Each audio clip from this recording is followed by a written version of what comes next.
Welcome to news Adda. BRS సమర్పించు లీకుల రాజకీయం.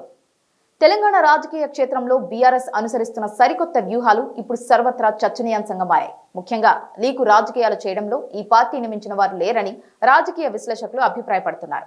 ఒక సమాచారాన్ని అధికారికంగా ప్రకటించకుండా ముందే లీకుల రూపంలో బయటకు వదలడం ద్వారా ప్రజల స్పందన తెలుసుకోవడం ఈ పార్టీకి వెన్నతో పెట్టిన విద్య.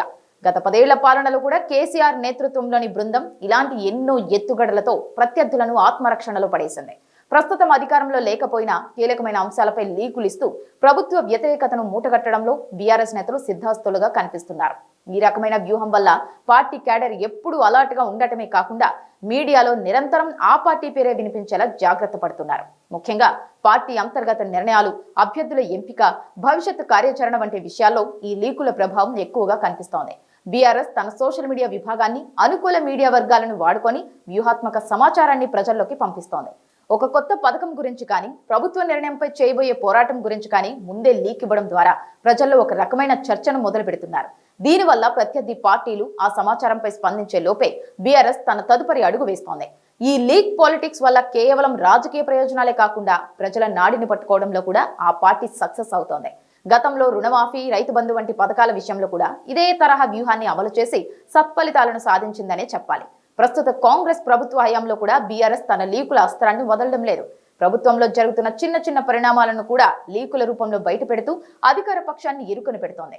కొన్నిసార్లు తమ పార్టీ నేతలు పార్టీ మారుతున్నారనే ప్రచారం కూడా వారే స్వయంగా లీక్ చేసి చివరకు అది అబద్ధమని నిరూపించడం ద్వారా నమ్మకాన్ని పెంచుకునే ప్రయత్నం చేస్తున్నారు. ఈ లీకుల వెనుక ఒక పక్కా ప్లానింగ్ ఉంటుందని, ఏ సమయంలో ఏ వార్తను బయటకు వదలాలో పార్టీ అధిష్టానం నిర్ణయిస్తుందని తెలుస్తోంది. దీనివల్ల అధికార పార్టీ డిఫెన్స్ లో పట్టమే కాకుండా ప్రజల దృష్టిని మళ్లించడంలో కూడా బీఆర్ఎస్ విజయం సాధిస్తోంది.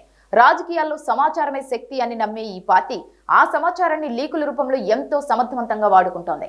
ఈ లీకు రాజకీయాల్లో బీఆర్ఎస్ ఒక అగ్రగామిగా నిలిచింది. పాత తరం రాజకీయాలకు భిన్నంగా ఆధునిక సాంకేతికతను, మీడియాను వాడుకుంటూ తమ ఉనికిని చాటుకుంటోంది. ఈ వ్యూహం వల్ల కొన్నిసార్లు విమర్శలు ఎదురైనా పార్టీ ప్రయోజనాల దృష్ట్యా ఇది ఎంతో మేలు చేస్తుందని నేతలు భావిస్తున్నారు. భవిష్యత్తులో కూడా ఇలాంటి వ్యూహాలతోనే ముందుకు సాగి కోల్పోయిన వైభవాన్ని తిరిగి పొందాలని బీఆర్ఎస్ పట్టుదలతో ఉంది. ప్రత్యర్థి పార్టీలు ఈ లీకుల వెనుక ఉన్న మర్మాన్ని గ్రహించే లోపే మరో కొత్త లీక్ తో సిద్ధంగా ఉండటం వీరి ప్రత్యేకత. తెలంగాణ రాజకీయాల్లో ఈ మాస్టర్ ఇన్ లీక్ పాలిటిక్స్ అధ్యాయం ఇంకా ఎన్ని మలుపులు తిరుగుతుందో చూడాలి. కేవలం లీకులతోనే కాకుండా క్షేత్రస్థాయి పోరాటాలతో కూడా ముందుకు వెళ్తేనే పార్టీకి పూర్వ వైభవం దక్కుతుందని విశ్లేషకులు సూచిస్తున్నారు.